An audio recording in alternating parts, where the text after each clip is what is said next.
Bienvenue, c'est Samir, on est sur TPMY. Aujourd'hui, je vais réagir sur l'actualité de TPMP et de l'affaire Palmade, parce qu'effectivement, au niveau de l'actualité, il y a du nouveau, comme je l'avais déjà expliqué dans une précédente vidéo. Donc voilà, j'avais expliqué, et il y a du nouveau dans l'affaire, et il est temps d'en parler, on va en parler. J'ai déjà traité cette information dans une précédente vidéo. Mais c'était très court, c'était pour vous donner l'actu, et là ils en parlent dans TPMP. Je vais contextualiser un peu la situation de manière journalistique, et ensuite on va regarder ce que TPMP disent. Donc, mais avant, je vous invite à me rejoindre sur mes réseaux sociaux, liker, partager, commenter. Je vous invite à me rejoindre sur Twitch, où généralement je fais les lives, où je peux avoir des échanges avec vous, et parfois j'ai mon petit loisir, je joue à des jeux vidéo avec vous ou sans vous. Bon, une fois que j'ai dit ça, alors qu'en est-il de cette affaire-là? Alors je rappelle que l'affaire Palmade, qui est censé être un humoriste, qui a certaines addictions, a provoqué un accident de voiture. Voilà, où il est totalement responsable. En face, dans la voiture, il y avait un homme, sa sœur, sa sœur qui était enceinte de 6 mois et un petit de 6 ans derrière, etc. Donc voilà, donc le drame, c'est que le petit derrière sera blessé à vie, hein, bon voilà, machin. Yüksel, le conducteur, pareil, plusieurs opérations, hôpital, etc. La mère va perdre son enfant. Voilà le... Et ensuite... Je précise parce que c'est très important que vous compreniez que je vous rappelle les articles de journaux, tout ce qui a suivi cette affaire-là. Donc à ce moment-là, il faut savoir que Pierre Palmade était accompagné de deux individus, on ne sait pas c'est qui. Alors, on dira que ces deux individus sont telle et telle personne, mais au final, on peut pas savoir vu qu'ils ont fui les lieux. Et après, ils se sont présentés en disant c'est nous. La police ensuite est partie au domicile de un jour après au domicile de comment il s'appelle de Pierre Pamalade, a retrouvé des quantités astronomiques de Paris-Brest. Donc voilà. Après, il faut savoir qu'il y a eu une enquête sur l'enfant, parce qu'il faut savoir que le fœtus, quand ils l'ont sorti, il était viable, il a été déclaré viable. Ils précisent même qu'il respirait et qu'ils ont mis 30 minutes pour essayer de le sauver. Mais ça n'a pas marché. Donc voilà, voilà un petit peu ce qu'il en est. Ensuite, et je vais vous mettre TPMP, vous inquiétez pas. Et ensuite, bon, ça c'est une affaire, bon, c'est un drame. La problématique, c'est que dans tous les médias, les hommes politiques, etc., ils ont pris la défense de Pierre Palmade dès le début. Alors que la majeure partie des gens, je suis désolé de vous dire ça, on s'en fichait un petit peu de cette actualité-là. C'est dramatique, mais voilà. Et quand on a vu qu'ils commençaient à modifier le narratif et à soutenir Pierre Palmade et pas les véritables victimes, là, la population, les gens sont intervenus et ont dit que c'est intolérable. Voilà. Je vous avais dit ce qui allait arriver de cette affaire-là, et je ne me suis pas trompé. Et c'est malheureux. J'aurais aimé ne me tromper, mais voilà, ça s'avérait vrai. Maintenant, on va voir ce qu'en disent TPMP, et je réagis au fur et à mesure, comme vous connaissez, comme d'habitude. Médicale qui a été remise à la justice est claire. Elle conclut que l'enfant porté par la dame présente dans la voiture n'était pas vivant à Voilà. sa naissance. Ce qu'il faut comprendre, c'est qu'un fœtus ne dispose pas de personnalité juridique. En gros, si le fœtus est mort avant accouchement, on ne peut pas parler d'homicide. Si le bébé a respiré ne serait-ce que quelques secondes après l'accouchement, là on peut parler d'homicide dans le cas Voilà, en de résumé, Pierre c'est Palmade. ça. Donc c'était homicide involontaire. Donc le 8 août dernier, l'expertise C'est tout médicale a été simple. transmise à la justice. Elle a été menée Attendez, par je trois... coupe.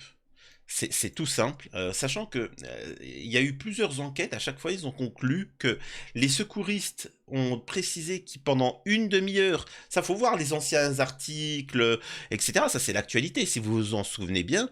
Ils ont passé, je me rappelle, une demi-heure. Et je vous avais dit, et je me rappelle que tout le monde disait c'est 30 minutes. Le bébé a vécu 30 minutes de... Enfin vécu, il vivait déjà dans le ventre, tu vois. Mais et pour tous ceux qui ont eu des enfants, vous le savez très bien que le bébé est vivant. Voilà, il réagit. Quand tu parles, quand tu parles, certains ils mettent de la musique, mais quand tu parles, quand il entend le voix de son père ou de la mère, il met des petits coups de pied, etc. Il gigote, etc. Tu le sens, tu vois, le truc. Bref. Experts, comme l'a dit Myriam, un médecin légiste, un pédiatre des hôpitaux et un médecin néonatologue. Exactement, néonatologue, oui. Ces 3 pontes, donc ils ont rendu cette expertise et effectivement le bébé n'ayant présenté aucun signe de vie à la naissance, il faut savoir qu'un fœtus, il est considéré comme faisant partie du corps de la mère, donc c'est pas un être humain. Et donc pour Pierre Palmade, c'est une victoire, une première victoire énorme judiciaire parce que ça veut dire qu'il ne risque plus 10 ans de prison pour homicide involontaire, blessure involontaire, il risquera 5 ou 7 ans de prison en fonction d'un jugement éventuel. Et moi, ce que je voulais demander à Maître Mourad Batik, justement, c'est que cette expertise, elle a été réalisée par des pontes. Vous êtes l'avocat des victimes. Est-ce que c'est définitif ou est-ce que vous pouvez contester cette expertise ? Alors, on peut demander une contre-expertise, mais la contre-expertise, il y a de très fortes chances qu'elle conduise aux mêmes conclusions. Donc, en réalité, le problème, il ne vient pas des experts, il ne vient pas de l'expertise. Le problème, il vient en réalité du législateur. C'est-à-dire que ceux qui ont fait la... Là, il faut savoir que Mourad Batik, l'avocat que vous voyez, attendez, je vais vous le montrer. Mourad Batik est ce qu'on appelle des opportunistes. C'est des gens, il faut savoir que dans le monde des avocats, il y a plusieurs manières de se faire connaître. Soit en étant compétent, et on se fait un nom, soit en courant vers les grosses affaires. C'est-à-dire que tu vois qu'il y a une grosse affaire, et tu cours dessus et tu sais que tu vas être médiatisé. Cette affaire-là va être médiatisée. Lui, il est content parce que du début jusqu'à la fin de l'affaire de Palmade, il sera... Tu vois, il est pas là pour, il s'en fout. L'important là, il passe à TPMP, il se fait son carnet d'adresses et ainsi de suite. Là, il est en train de te dire oui, mais bon, pourquoi faire une contre-expertise? Ça sert à quoi? La famille, et là, je m'adresse à la famille de Yüksel. Je vous rappelle qu'il y a eu une première expertise. Et il suffit de voir, hein, regardez les journaux, etc., où l'enfant a été déclaré viable. C'est quoi cette expertise? Qui a déclaré que l'enfant était viable? Qui sont ces secours qui ont passé une demi-heure pour essayer de faire vivre l'enfant? Après, qui sont ces gens-là? Ça n'existe pas? On a oublié? Moi, j'ai pas oublié. Vous avez oublié, vous? Je sais pas. Et si vous n'avez pas oublié tous ces éléments-là, je vous invite à vous abonner et à liker. Parce que tout le monde a oublié. Les youtubeurs, TPMP, l'avocat de la famille, ils ont tous oublié. Moi, j'ai pas oublié. Si vous n'avez pas oublié, je compte sur vous pour que vous vous abonniez à la chaîne. Maintenant, et que vous écriviez aussi un commentaire pour le référencement. Donc voilà, et vous voyez que cet avocat-là ne fait rien, malheureusement. Oui, tu dois faire une contre-expertise, tout simplement parce que c'est ton droit. C'est pas pour rien que ça existe, les contre-expertises. C'est parce que justement, ça montre à quel point parfois il y a des erreurs. Maintenant, je suis désolé de vous dire ça, effectivement, la contre-expertise, ils vont juste allonger l'argent, ils vont payer ces gens qui vont faire la contre-expertise et ça va passer crème. Pourquoi? Le moment où il fallait savoir si l'enfant a respiré ou pas, on est bien d'accord que c'était le moment donné, c'était les premiers jours, les premières minutes, c'est là où on sait. Et ils ont déclaré que c'était vivant, c'était acté. Un an après, on nous dit non, mais en fait, on vient de faire des analyses. T'as fait des analyses sur quoi, sur qui, sur comment? Je vous laisse avec la suite. La loi en France estime qu'un être vivant n'acquiert la personnalité juridique qu'à partir du moment où, comme l'a dit Cyril, il y a une première respiration. Et ça pose un vrai problème, et c'est aussi la raison pour laquelle je viens sur ce plateau ce soir. C'est parce que il faut que le législateur change la loi. Parce que, on le sait tous, quand une personne meurt dans l'inconscient collectif, quand une personne meurt, c'est que son cœur s'arrête de battre. Et donc, on associe la mort à l'arrêt cardiaque. Et en revanche, ce que va faire le législateur par une fiction juridique, c'est qu'il va associer la naissance non pas au cœur qui bat, mais à une première respiration. Autrement dit, ce fœtus qui avait plus de 24 semaines, qui était viable, parce que c'est ça ce que nous dit cette expertise. Le bébé ne respire même pas à la naissance. Le bébé ne respire même pas à la naissance. Parce qu'il y a un petit déphasage. C'est-à-dire que quand ton bébé, il a 9 mois, il est bien costaud, comme moi, mon bébé, il est sorti, c'était un beau bébé, quoi. C'était ma fille, tu vois. Et c'était une DZ. Elle est arrivée, tu vois, elle est arrivée comme ça, vraiment, en 2 heures. Alors qu'elle s'est manifestée, tu vois, je crois qu'elle veut sortir. Ah ouais, on est arrivé à l'hôpital, elle est arrivée, allez hop, c'est parti, ramenez-moi. Elle est sortie. Mais elle ne respirait pas. Ensuite, ils la prennent parce qu'en fait, elle respire par le cordon ombilical. Elle vit dans le liquide amniotique. Ensuite, quand tu sors, l'enfant, il y a un petit passage où ça va se déclencher, la respiration. Parfois, ça peut mettre un peu de temps. Et ils sont là pour aider.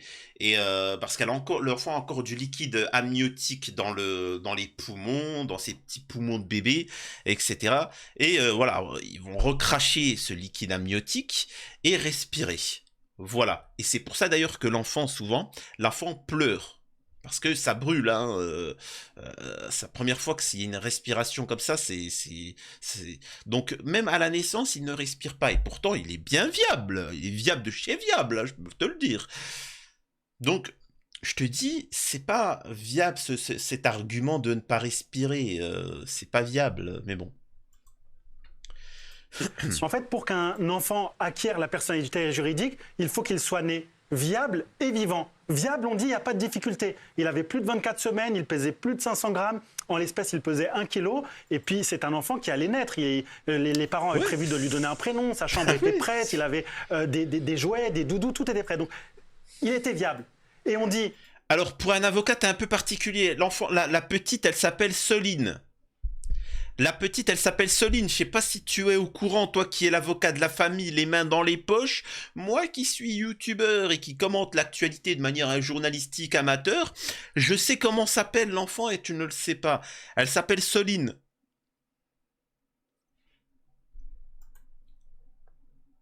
Il est viable, d'accord, dont acte, mais il n'est pas vivant.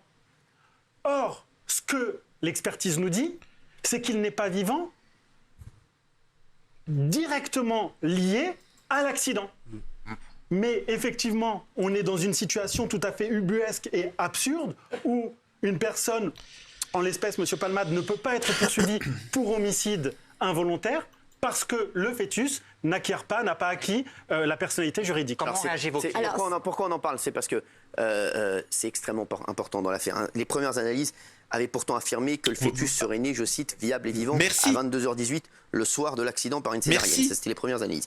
La mort n'aurait été déclarée qu'à 22h51, donc 33 minutes plus tard, dans un contexte d'accident de la voie publique. Toujours selon cet examen, l'enfant ne présentait visiblement aucune malformation. Finalement, donc les 3 spécialistes affirment que le bébé n'a pas présenté de signes de vie extra-utérine. La mort fœtale serait survenue avant l'accouchement de 22h18. Voilà, tous les arguments indiquent que la victime a été victime d'une mort fœtale in utero, dont la survenue peut être datée entre 21h50 et 22h10. Mais la mort, elle a été causée par l'accident. C'est ça que je comprends pas. La mort, elle a été causée par l'accident. La question, c'est est-ce qu'il était vivant ? Est-ce que le fœtus était vivant ? Et là, comment il s'appelle, Hanouna, il a une réaction saine. Il a une réaction saine, en mode, mais je comprends pas, mais c'est fou. Bah, c'est la France. C'est-à-dire que la justice n'a pas, c'est-à-dire que quand tu veux trouver, tu peux trouver. Ça n'a pas de sens. C'est-à-dire qu'ils sont tellement en train de te noyer sous les informations, te faire des tours de magie, et c'est pour ça qu'ils n'apprécient pas les gens comme moi, qui sont des gens qui reviennent à la source.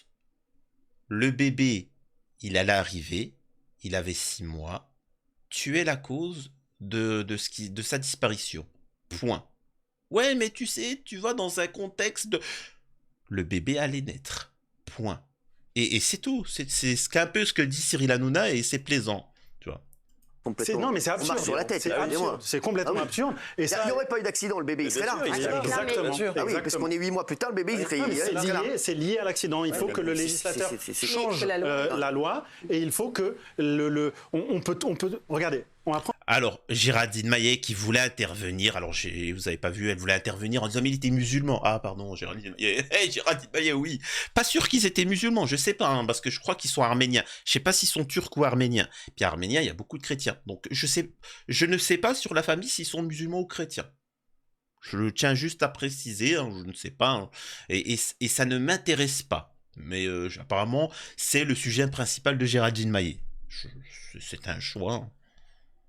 Prendre un exemple. Ils disent en fait qu'ils affirment que le bébé était déjà mort une fois sorti du ventre de sa maman. Donc, en fait, ils ont eu l'accident, le bébé était vivant, il est mort par le choc de l'accident, mais il fallait qu'il soit encore vivant une fois qu'il est sorti. Mais pour que ce soit, on considère que c'est un homicide involontaire. Exactement. C'est une absurdité. C'est une absurdité juridique. C'est fou. Alors, oui. Sous cette jurisprudence, vous me dites si je me trompe, mais il me semble qu'elle avait été décidée par rapport notamment au droit à l'avortement. Voilà, c'est pour ça qu'on estime qu'un fœtus, hein, je ne dis pas que je suis d'accord avec ça, mais en tout cas qu'un fœtus mort dans le ventre de sa mère ne peut pas être considéré comme alors cet argument, mais cet argument, il marche pas. Et oui, en fait, pour ceux qui se posent la question, sauf que ça n'a aucun sens. C'est pour ça que je vous ai dit, quand tu prends des choses, etc., tu peux en tirer ce que tu veux. Tu peux en tirer ce que tu veux du machin, etc. En fait, il parle du fœtus, c'est-à-dire que quand tu fais un avortement, tu ne connais mais pas un crime, c'est un avortement. Donc, arrivé à un certain temps, ce n'est pas considéré comme un être vivant, enfin, etc. Ça n'a pas de personnalité juridique. Oui, mais ça, c'est autre chose. Là, on te parle de... Enfin, c'est comme si demain, tu as un fœtus et il y a quelqu'un qui vient t'agresser et créer le décès. Et toi, tu dis, oui, mais non, ce n'est pas pareil. Quelqu'un qui veut avorter et quelqu'un qui attend son enfant et qu'un mec... On doit débattre de ça, quoi. Cet argument, il a des limites parce que la réalité, c'est que le législateur, il a encadré le droit à l'intervention volontaire de grossesse et au-delà de 14 semaines, on ne peut plus intervenir sur le fœtus. Ça veut donc dire que postérieurement à 14 semaines, vous voyez, en fait, en dessous de 14 semaines, on dit, OK, pas de difficulté, on peut avorter.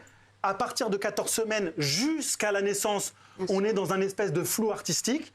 À la naissance, il acquiert la personnalité juridique et entre les deux, on ne peut pas avorter, mais il n'acquiert pas la personnalité juridique. Donc en fait, on est dans un espèce de no man's land. C'est un no man's land qui est extrêmement préjudiciable et je pense que toutes les mères qui ont porté un enfant et qui sont à 24 semaines, 25 semaines, 28 semaines où elles portent leur enfant, ça veut dire quelque chose. C'est pas juste un être qui fait partie d'elle. C'est un être vivant qui mérite la personnalité juridique. Gilles, pour Pierre Palmade, ça change beaucoup de choses. Oui, ça c'est énorme pour lui, c'est une grande victoire parce que une grande victoire. Voilà, on va pas parler de victoire. Excusez-moi, excusez-moi. On va parler de victoire, il n'est pas là-dedans, même lui. C'est même lui, je pense pas qu'il c'est un premier soulagement. C'est une première grande victoire juridique, Cyril. C'est simplement une victoire juridique. C'est une très grande victoire juridique. Enfin, c'est une très grande victoire pour ceux qui l'ont protégé. Et encore une fois, je pose la question, qui protège Pierre Palmade? Si vous avez des noms, dites-le en commentaire. Je peux me renseigner, je peux regarder, et on peut rigoler. Qui protège Pierre Palmade? Ça, c'est intéressant de le savoir. Et je vous ai déjà dit un petit peu ce qu'il y a à l'arrivée de l'affaire Palmade. Hein, je vous l'ai déjà dit qu'il allait rien avoir, mais totalement. Il aura bien évidemment 2 ans avec sursis, histoire de calmer la population, mais il aura que 2 ans avec sursis, et avec obligation de soins, mais il sera totalement libre. C'est tout. Voilà. On prend les paris, on verra. Je peux pas parler de victoire après ça. En tout cas, il attendait. Il passe d'homicide involontaire à blessure involontaire pour lui. Excusez-moi. S'il vous plaît, Ok, le cœur vous choque. Ça change tout parce que ça veut dire que il sera poursuivi pour blessure involontaire. Il risque beaucoup moins, dans l'acception populaire, ne plus être jugé pour homicide involontaire. Ça veut dire qu'il ne peut plus être jugé comme étant quelqu'un qui a tué involontairement. La population, pour lui, c'est pour ça que je dis que pour son camp, c'est une victoire juridique. Et maître, je suppose que en revanche pour vous et votre client. Non mais on va passer au deuxième fait qui est tombé, c'est que l'expertise est tombée. Pierre Palmade serait le seul responsable de l'accident. Hein. Oui, c'est ça. Il a été qu'il n'y avait aucun problème technique technique sur la voiture et qu'effectivement, pour des raisons encore inconnues, il aurait dévié sur la gauche et percuté de plein fouet la voiture des 3 victimes et qu'il en serait totalement responsable, effectivement. Donc la cause fondamentale de l'accident ressort ainsi exclusivement liée à une faute de conduite caractérisée. C'est ça. Donc, hey, j'aimerais bien devenir expert. Comment on fait pour devenir expert? Dites-moi, ça m'intéresse. Il a fallu 1 an pour dire finalement, je crois que c'est Palmade qui a fait une erreur. Tu vois? Ah là là là là là. C'est fantastique. C'est fantastique. Moi, je veux savoir une chose, c'est ce que pense la famille. C'est intéressant de savoir parce que ça permet d'humaniser la situation et pas qu'on reste que dans du chiffre. Oui, mais machin. Je veux que la famille, je veux que la mère de famille puisse s'exprimer et qu'on lui dise que ce qu'elle avait dans son ventre, ce n'était rien. Voilà, je veux qu'on entende ce qu'elle a à dire. Par un déport intégral dans la voie de sens opposé et une absence de reprise de trajectoire en correction. C'est le rapport d'expertise d'accidentologie. Il ne s'agit visiblement pas de la vitesse puisque l'humoriste roulait à 87 km/h au lieu de 80. Bon, c'est un petit excès de vitesse, mais voilà, il n'était pas à 200. Ni à l'état du véhicule qui était visiblement récent, en parfait état et révisé comme il se... Je vous l'ai dit. C'est-à-dire ils ont modifié, c'est-à-dire ce n'est pas un excès de vitesse. Le véhicule, lui, tout était bien. Tout est en règle. On ne sait pas encore là en face. Et était bien. Et après, on va nous expliquer. Alors peut-être c'est un narratif. Je précise. Là, j'ironise. Hein, là, je quitte le côté journalistique pour. J'ironise. Mais peut-être qu'il y avait des pauvres petits enfants migrants qui traversaient et il s'est dit je vais bifurquer pour leur sauver la vie. Tu vois. Donc c'est un héros. Pierre est un héros. Bon, il s'est sacrifié, tu vois. Il a dû. Mais c'est un héros de base. Et je vous ai dit, ça fonctionne toujours comme ça, de laisser la procédure durer, d'attendre comme ça les gens, ils oublient. Et ça continue. Ça continue. Il se doit.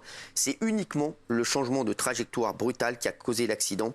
L'expert estime que le déport effectué par Pierre Palmade sur la route serait lié à, je cite, la correction disproportionnée d'un premier écart à droite. Oui, c'est ça il a été déporté. Alors on ne sait pas si c'est une faute d'inattention, pour quelle raison, vers la droite. Il a voulu corriger et partir à gauche et a percuté la voiture. Et Cyril, vous l'avez dit, contrôle technique, ok, véhicule en parfait état.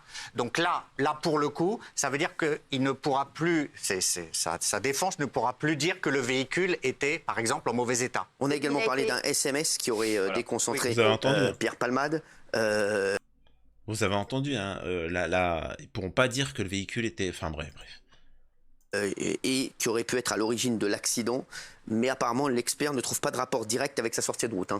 Non, pour lui, c'est juste un conducteur qui fait une erreur de conduite. Ça, c'est les conclusions de l'expertise. Il a quand même été clairement précisé que Pierre Palmade était sous l'emprise de stupéfiants et que les drogues consommées auraient pu conduire à cette erreur. C'est un facteur aggravant. Ils disent des effets psychotropes délétères sur la conduite, surestimation de ses capacités, illusion d'une absence de fatigue ou sensibilité accrue à la lumière des phares pour la cocaïne. Selon l'expert en accidentologie, il affirme, je cite, que la faute de Pierre Palmade est d'autant plus totale qu'il n'a cherché à aucun moment à freiner après son changement de trajectoire brutal, ni à corriger cet écart avant la collision. C'est exactement la même chose qu'avec moi. C'est strictement la même situation. Et alhamdoulilah que j'ai réussi... Enfin, que j'ai... C'est une dinguerie. Je vous dis la même chose. Le mec, il était alcoolisé en face, il s'est déporté et il a foncé tout droit. Parce qu'à mon avis, dans sa tête, il s'est dit, je vais doubler des voitures. Tu sais, il s'est dit, à mon avis, hein, je sais pas, moi je vous dis un peu ce que je pense, il y avait deux voies. Et bon, quand j'ai vu ça, que j'avais ma petite derrière, je vois le truc, hein, ça roule à vitesse grand V. Je me rappelle même plus, c'était du 80, je crois que c'était du 80. Ah, tu le vois tout de suite, hein. Tu vois tout de suite que ça va mal se passer. Quand je vois que ça fait ça, réflexe. Freiner, ça ne sert à rien. Tu vas à droite. Je me rappelle, hein, je suis parti à droite parce qu'en fait, ton cerveau, il va tellement vite que tu as l'impression que tout est au ralenti. Mais non, en fait, ton cerveau, il est tellement en mode... De toute façon, là, on va y passer, donc on envoie toute la sauce. C'est le moment. Je vais à droite. Il y a quelque chose, c'est bien après que le gendarme me dira, il y a quelque chose qui me fait revenir. qui me fait revenir. Et après, il me dira que non, parce qu'en fait, il y avait un fossé. C'était ça, c'était encore pire, tu vois. Il y avait un fossé, donc tu pouvais pas. C'est pour ça que j'ai après, moi j'étais un petit peu de traviole, et je me suis remis et j'ai freiné. Il n'a pas bougé d'1 millimètre, il n'a pas freiné. Tu vois, limite, il devait se dire, c'est lui qui est en raison, tu vois. Et moi qui suis en tort. À l'affaire, je trace. Il n'y a pas eu une trace de... Il y a eu les analyses, il n'y a pas eu une trace de frein de son côté. Moi, on a vu que j'ai essayé de bouger, que j'ai freiné, tu sais, que j'ai... C'est incroyable. C'est incroyable. Il y a un élément pour sa défense.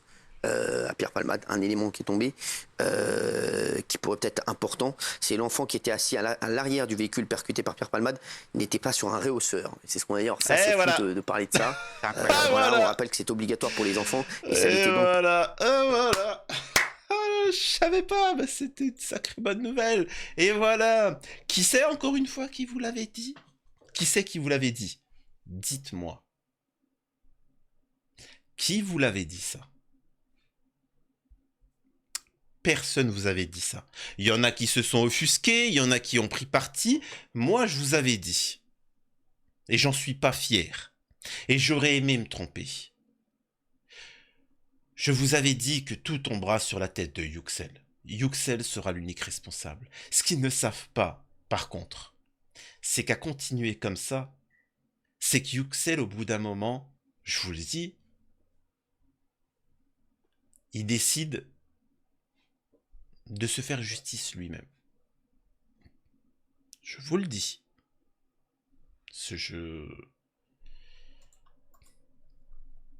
Pour le petit de 6 ans qui était grièvement blessé dans l'accident et à qui bien sûr on pense fort ce soir, mais ça a été un élément. Absolument, et tous ces éléments paraissent inhumains, déplacés, mais c'est effectivement très important pour la qualification juridique et peut-être potentiellement pour la peine à laquelle sera condamné Pierre Palmade, Cyril. C'est pour ça que toutes ces expertises s'ajoutent.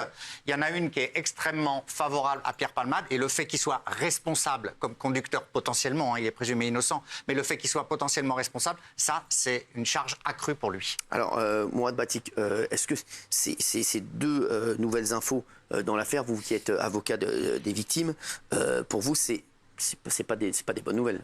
Alors, ce n'est pas forcément des bonnes nouvelles, mais ça nous laisse le champ des possibles. Je pense qu'il faut qu'aujourd'hui, le législateur et les députés, les sénateurs qui vous écoutent, qui vous regardent, changent la loi. Il faut que Donc on a un avocat, et là je m'adresse à la famille Yüksel. Vous avez un avocat qui ne fait rien, et vous savez quoi? Attendez, je vais mettre pause. Je vais juste voir c'est un avocat de quoi. C'est bon, alors j'ai vérifié, ouais, ça reste quand même dans son domaine de compétences. Ça reste quand même dans son domaine de compétences. Mais donc là, je m'adresse à la famille Yüksel. Vous parlez quand même d'un avocat qui ne fait pas son travail, qui n'arrive pas à lutter, à faire des actions pour faire valoir vos droits. Ce qu'il fait, c'est de venir sur TPMP et de dire « Oh, bah ça serait bien de modifier les lois. Ça, toi, d'utiliser le code pénal pour te défendre. Ça, toi, d'utiliser la loi. » Ça à toi, ça fonctionne comme ça la loi malheureusement. Ça à toi de travailler, de trouver des failles, de pouvoir intervenir. Lui, ce qu'il fait, ça, il est trop fatigué pour faire ça. Il demande que la loi soit modifiée et puis ça l'arrange en fait qu'il ait rien à faire.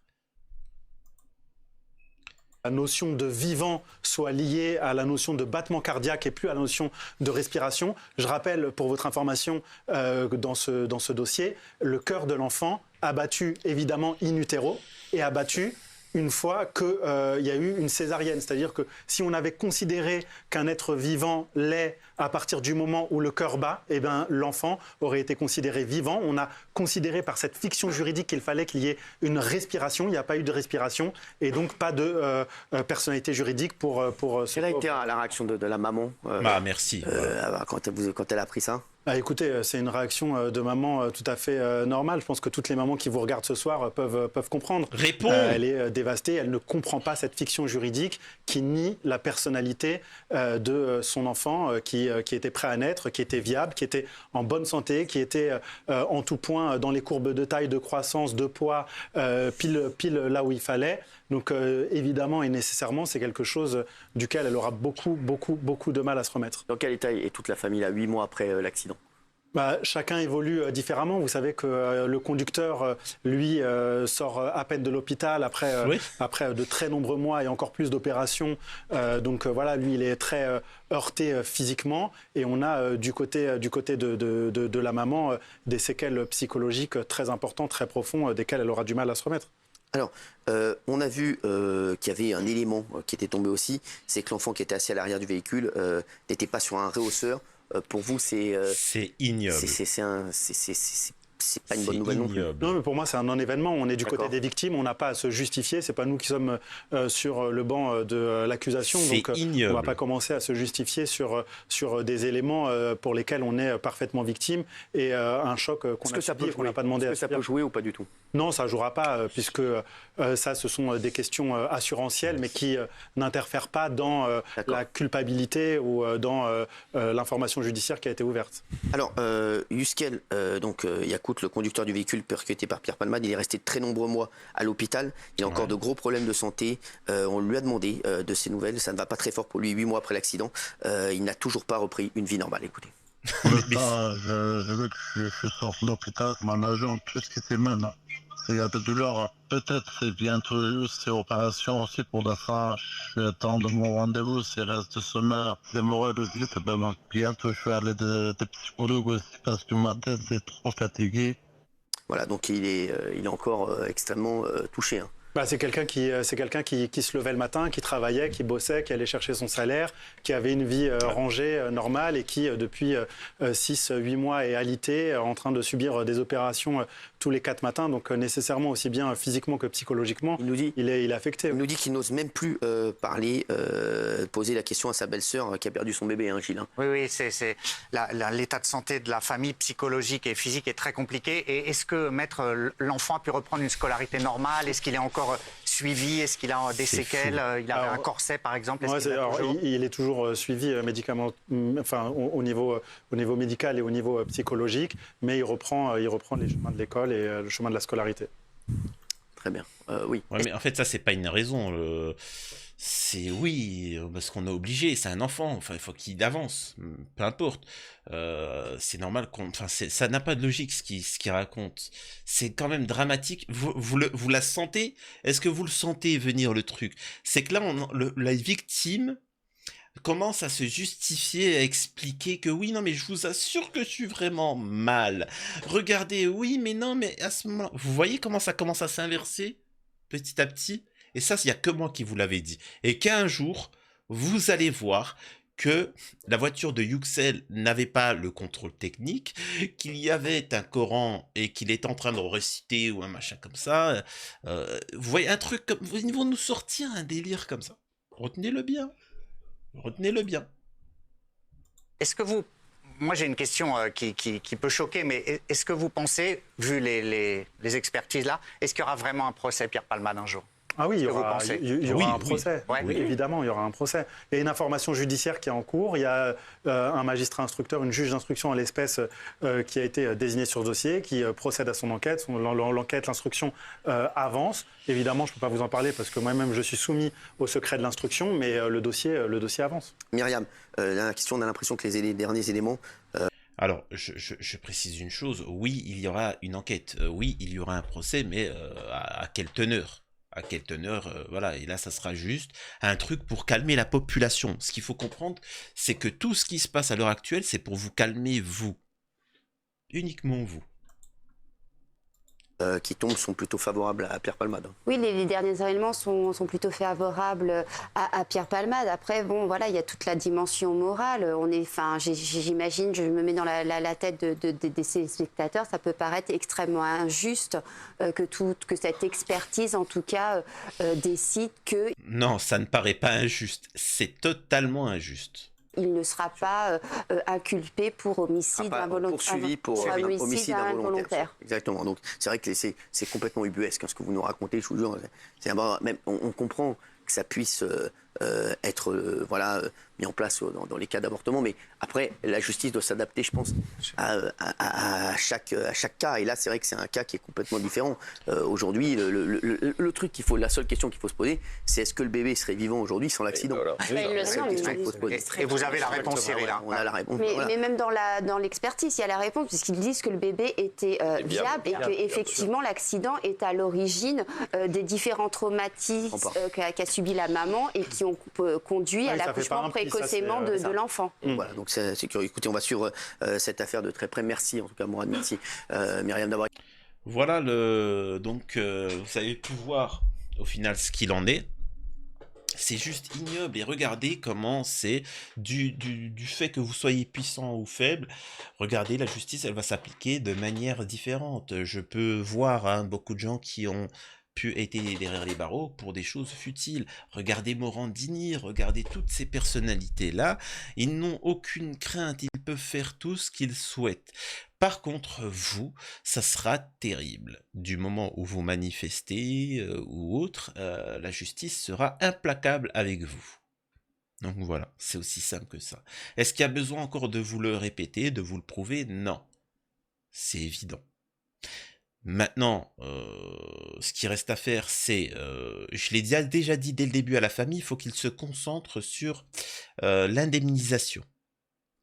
C'est la seule chose, car Pierre pas malade n'aura strictement rien. Ça, je l'avais dit dès le début. Ils doivent se concentrer sur l'indemnisation. Maintenant, au-delà de ça, il peut s'arriver un truc, c'est que la famille décide de se faire justice eux-mêmes. Ça aussi, c'est une possibilité. Elle n'est pas à exclure, sachez que c'est des choses qui leur traversent l'esprit, et en fonction de ce qui peut arriver par la suite, voilà, je le dis parce que je le sais. Je le sais parce que j'ai vécu ça. Et je sais ce que je ferais si la justice ne devrait pas s'appliquer. Je peux pas en dire plus. C'était Samir TPMY pour vous commenter l'actualité. Là, je vais pas, j'aurais pu poursuivre plus longtemps et discuter un peu avec vous en vidéo parce que j'ai plein de choses à dire sur ce sujet-là, mais je dois préparer. Là, je dois aller tout de suite là sur Twitch pour faire le live avec Gérard Fauré, avec les révélations sur le roi du Maroc. À la prochaine. C'était Samir TPMY.